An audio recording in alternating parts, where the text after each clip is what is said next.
les gens du Coran. Donc le premier point, c'est la lecture et la méditation du noble Coran. Et ce Coran que nous avons entre nos mains est la parole d'Allah subhanahu wa ta'ala qui n'est pas créée, mais c'est la parole d'Allah subhanahu wa ta'ala auquel on est censé lire.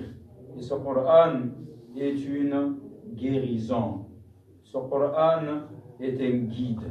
Ce Coran est un élément essentiel qui nous ravit les cœurs, qui nous nettoie les cœurs, qui nous tranquillise les cœurs. Donc, quiconque qui cherche la tranquillité du cœur, il a parmi les éléments qui lui permettront d'arriver à cela, la lecture et la méditation du Coran.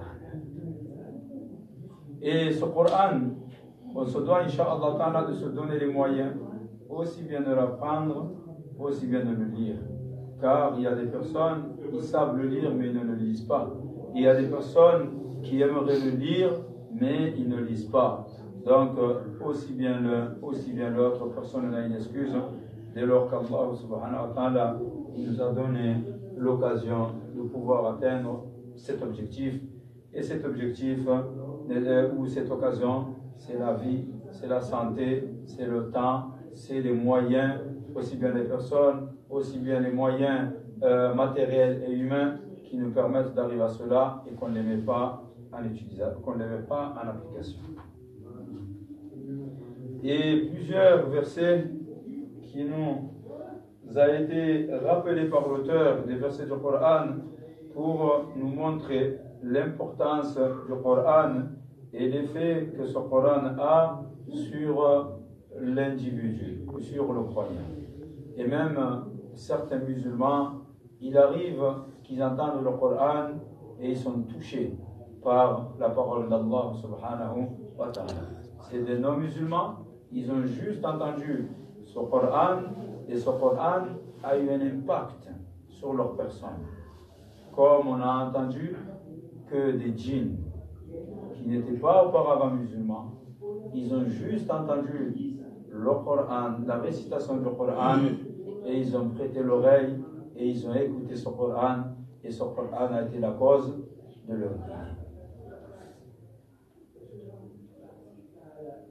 Donc, roi souverain, à qui appartient toute la royauté, à qui la louange absolue revient au droit, qui détient les rênes du pouvoir, de qui tout provient et vers qui tout retourne.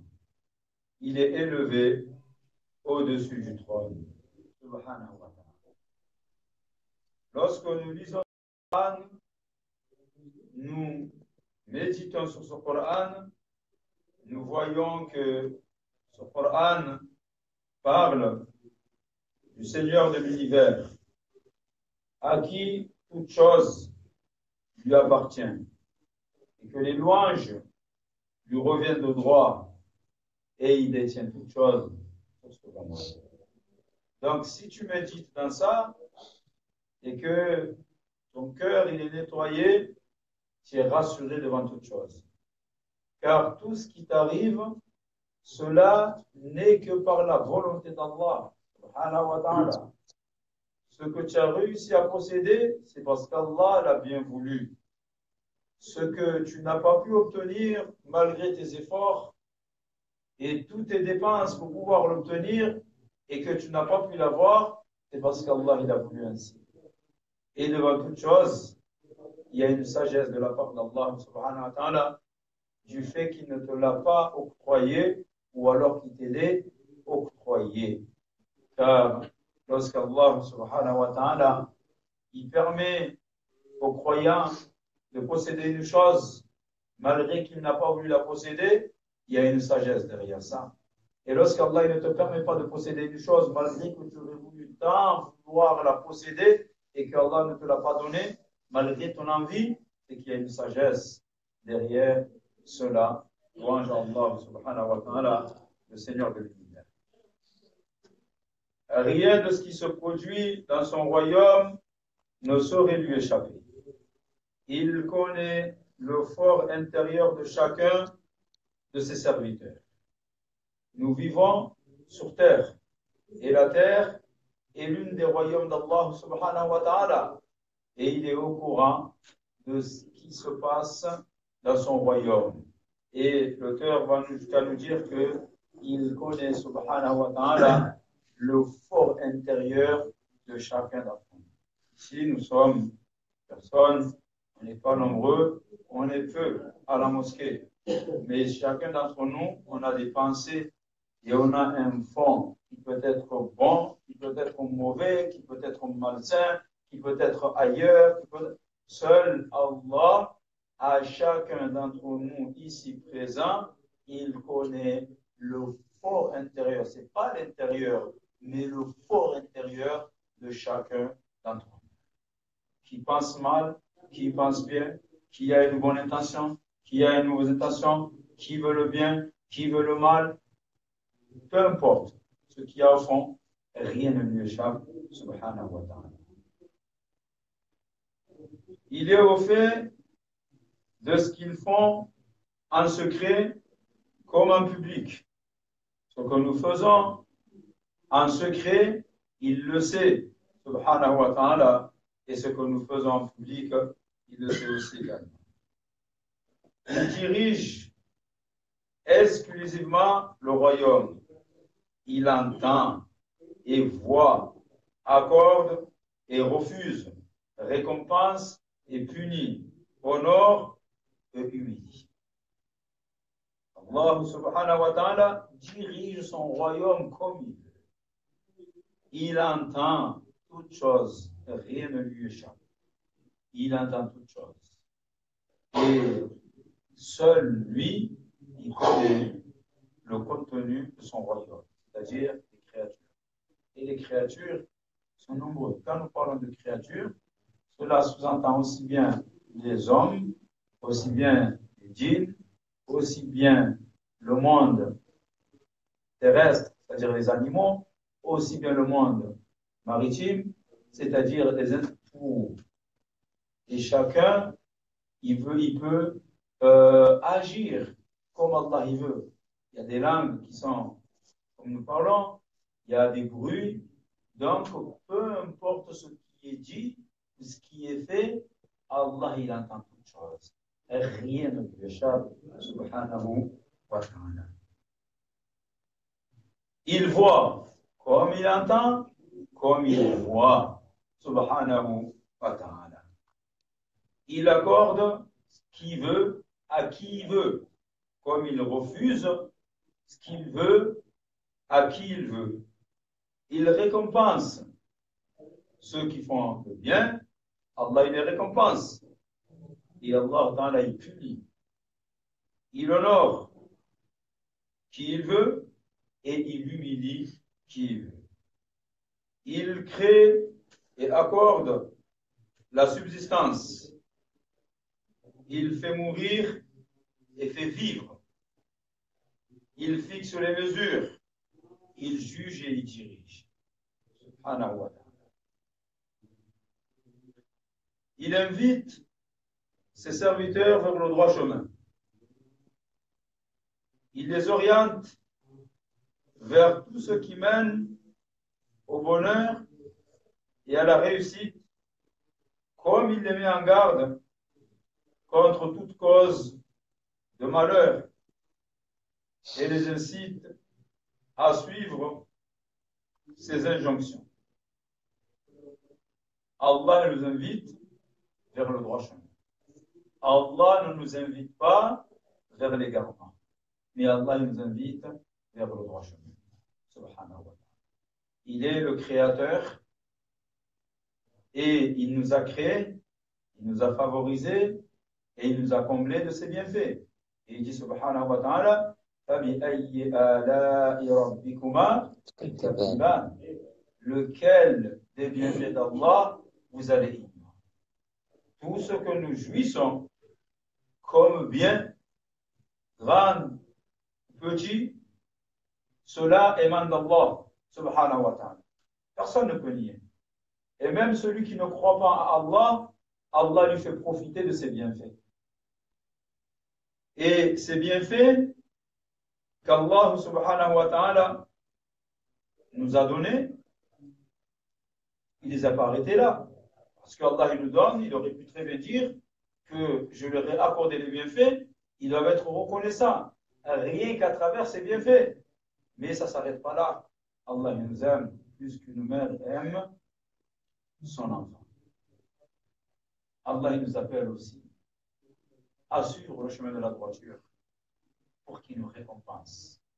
Et il nous met en garde de ne pas suivre le chemin de la désobéissance.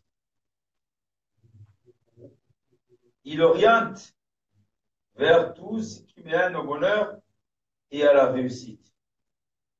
Il les met en garde contre toute cause de malheur et nous incite à suivre les injonctions. Allah il nous oriente et il nous a mis tout moyen pour que l'on puisse suivre le chemin de la droiture. Et Allah il nous met en garde, il nous avertit et il nous menace de ne pas suivre le chemin de la désobéissance au risque de subir le châtiment qu'il a réservé aux injustes. Allah se fait connaître auprès d'eux par ses noms et ses attributs. Il se fait aimer par eux. Il se fait aimer d'eux par tous les bienfaits qu'il prodigue. Il les leur rappelle et leur ordonne des actes par lesquels ils mériteront que ces grâces soient complétées. Donc Allah, subhanahu wa ta'ala, il a fait que dans ses serviteurs, certains, beaucoup, vont le connaître à travers ses noms et ses attributs. Et certains parmi nous, ils vont aimer Allah du fait qu'Allah subhanahu wa ta'ala a été généreux parmi nous. Et voyez-vous que lorsqu'une personne nous est redevable, dans le sens où une personne nous a été vraiment d'une utilité ou plutôt d'un service qui nous a réjouis. À un moment auquel on n'était vraiment pas bien, où on attendait un service de grande ampleur et qu'une personne elle est venue, elle a été généreuse, elle a été avec toi, elle t'a rendu service, même toi tu es reconnaissant face à cette personne. Mais des fois, il y a des personnes qui ont rendu service à un moment auquel on en avait besoin et on ne les a jamais oubliés. Dis lui, je ne l'oublierai pas parce qu'il m'a rendu un service quand j'en avais besoin. Et il existe. En Allah, rien que la dernière fois, une personne à qui on a rendu un service, il a dit Subhanallah, je ne pensais pas qu'il existait encore des personnes comme ça. Pourtant, c'était quelque chose de minime, de très minime pour certains. C'était rien du tout. C'était juste un peu de dépenses financièrement. Et Allah il nous dit que vraiment ce que nous dépensons pour lui, nous le retrouvons chez Allah beaucoup plus immense que le peu qu'on a donné. Donc cette personne, il a juste dépensé juste un peu et ça a réjoui une personne, mais d'une jouissance que la personne, elle a dit quoi? Elle a dit franchement, je ne pensais pas qu'il existe encore des gens comme ça. Comment il va se rappeler cette personne? Il ne dira pas cette personne. C'est un service qu'il va faire. Et comment tu ne diras pas? Subhanahu wa ta'ala. Tu n'existais pas. Allah t'a donné la vie. Allah t'a donné la vie. Allah t'a donné toutes choses. Et si tu es là aujourd'hui, tu entends, tu parles, tu marches, tu vois, tu aimes, tu détestes, tu es bien, tu es mal, peu importe ce que comment tu es, c'est qu'Allah l'a fait pour toi, tu es aujourd'hui. Et tu dis Allah. Une créature te rend un service, tu ne l'oublies pas. Et comment est-ce que les créatures, en Allah et ta'ala, nombreux origines, ils arrivent à oublier Allah subhanahu wa ta'ala, le Seigneur de Dieu. Donc, il les met en garde contre sa punition. Il leur rappelle l'honneur qu'il leur a réservé s'ils se montrent obéissants et le châtiment qu'il leur a préparé s'ils viennent à lui désobéir. Donc, dans ce Coran, Allah subhanahu wa ta'ala Il nous met en garde contre sa punition. Il nous rappelle l'honneur qu'il nous a réservé si nous lui obéissons. Ce Coran, Allah nous rappelle l'honneur qu'il nous a réservé et la récompense qu'il nous a réservée si seulement ou si simplement nous sommes obéissants. Si tu es obéissant, Allah t'élève. Si tu es musulman, Allah t'élève. Et Allah dit وَلِلَّهِ الْعِزَّةُ وَلِرَسُولِهِ وَلِلْمُؤْمِنِينَ. Et l'honneur appartient à qui? À Allah, à son prophète, et à qui? Et aux croyants. Allah t'a honoré. C'est pour ça que des fois, c'est étrange, parfois, de se rabaisser devant des gens auxquels en réalité tu n'as point à te rabaisser.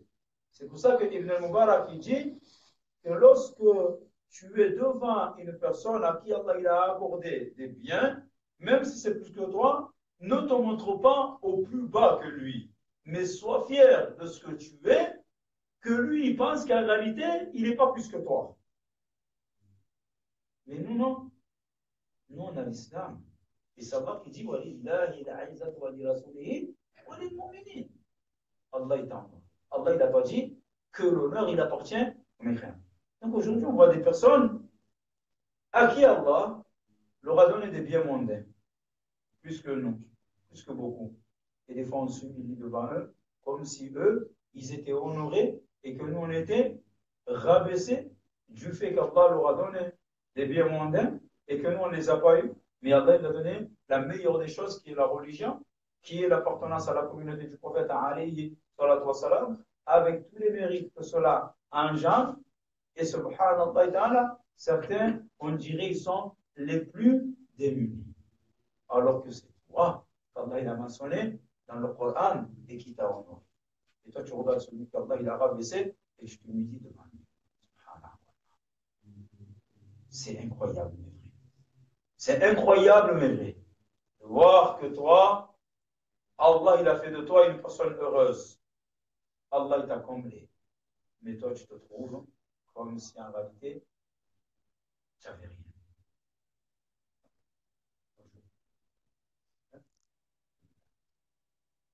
Donc, c'est pas possible. C'est ça qu'aujourd'hui, on se voit, à force de regarder la télé, voyons des gens qui appellent, voire même à la désobéissance d'Allah. C'est des personnes qui font le mal, qui commettent la turpitude. Et ils sont la cause de la propagation du mal, mais cela n'empêche pas que certains musulmans, quand ils les voient d'une façon admirable.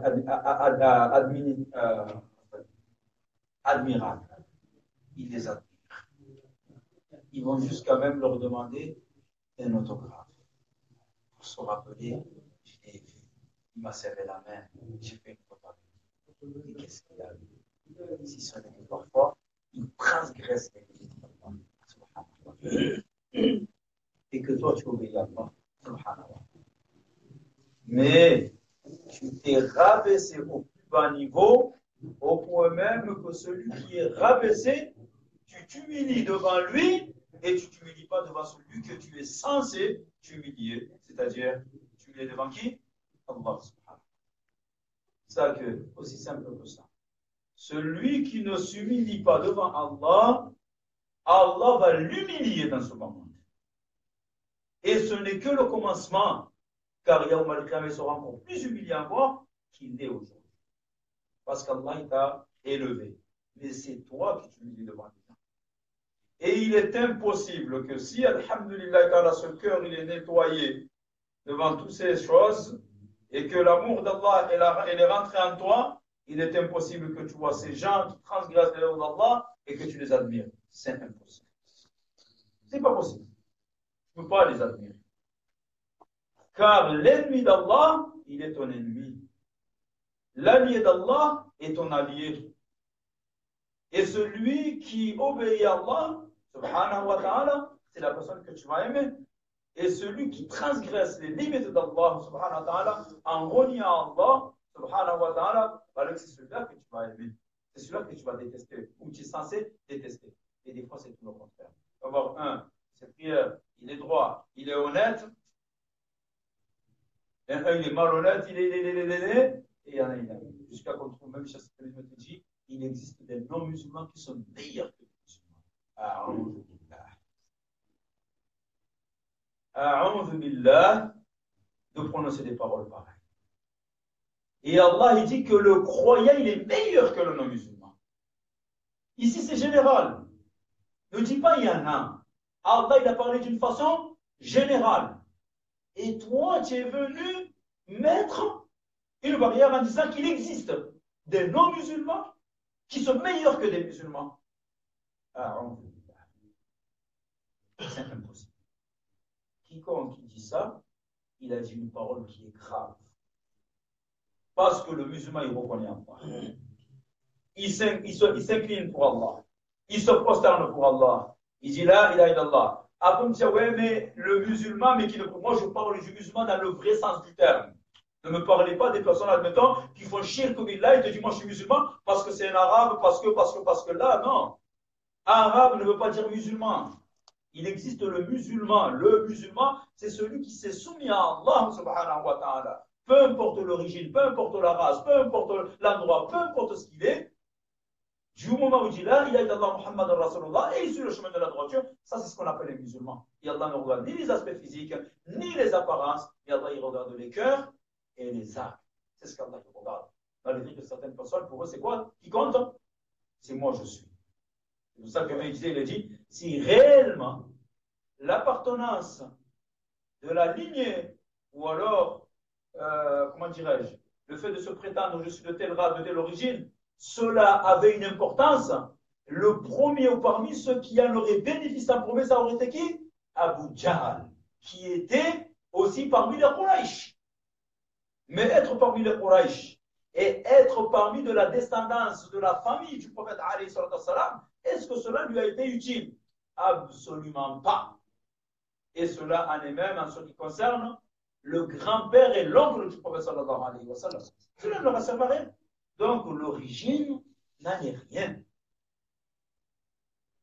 Donc, voyez-vous les frères, que celui qui fait un effort sa personne en nettoyant son cœur de la maladie, de la désobéissance et autres, et que l'amour d'Allah il rentre dans son cœur, il a cette foi qui augmente, celui-là s'humiliera devant Allah, mais jamais il va s'humilier devant une créature. Et ils sont nombreux, ceux qui s'humilient devant les créatures, mais qui ne s'humilient pas devant le Créateur. Donc aujourd'hui, cette parole, si on entend une personne la prononcer, on se doit de lui reprendre et dire, mon frère, tu fais fausse route. Que tu me dis, oui, peut-être il a une qualité, bah, Alex, c'est vrai, il a une qualité, ça c'est autre chose. Avoir une qualité, mais dire qu'un mécréant, il est meilleur qu'un musulman, c'est une parole qui est grave. Lui, il est mécréant. Il ne reconnaît pas Allah. Il renie Allah. Il va jusqu'à même insulter Allah. Et toi, tu dis, il est mieux. Alors qu'Allah, il a fait que la pire des choses, c'est quoi? C'est shirk billah. Et lui, il fait shirk billah. Il fait shirk billah.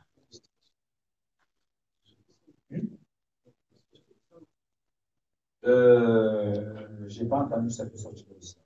J'ai pas lu que ça fait partie de ce qu'on appelle un avoir fait l'islam. Mais si on entend une personne dire des paroles comme ça, on le reprend. Parce que c'est des paroles qu'on entend. Qu'on entend. Et même des fois, c'est même des gens de la mosquée. Ils vont dire ça. Je crois qu'une personne, et cette fameuse parole qui est répandue dans certains pays, lorsqu'ils disent, ouais, eux, ils sont montés à la lune, nous, on est toujours là. Eux, ils sont montés à la lune, et nous, on est toujours là. Comme il a dit sur le troisième, qui monte? Et après, laissez-les monter. Il dit, moi, laissez-les monter. Et après. Et à ce propos, il y a un récit des deux prédécesseurs qui étaient en train, justement, une personne qui était assise en train de faire un rappel, et il rentre quelqu'un, et il lui dit, vous en êtes encore là, vous? Il a dit, les autres, ils sont montés à la lune, et vous êtes toujours là, en train de dire, c'est-à-dire, en gros, des paroles d'Allah, paroles du prophète, parole par Allah. Alors il a dit, et toi dans tout ça? Il a dit, ni tu es gagnant ici, c'est-à-dire le fait d'avoir assisté avec nous pour avoir la récompense, ni tu es monté à la lune avec eux. Alors tu as gagné quoi, toi, dans l'histoire? Toi, tu parles, mais toi, tu as fait quoi, toi? Ni l'un ni l'autre. Parce que souvent, généralement, celui qui dit ça, c'est comme s'il était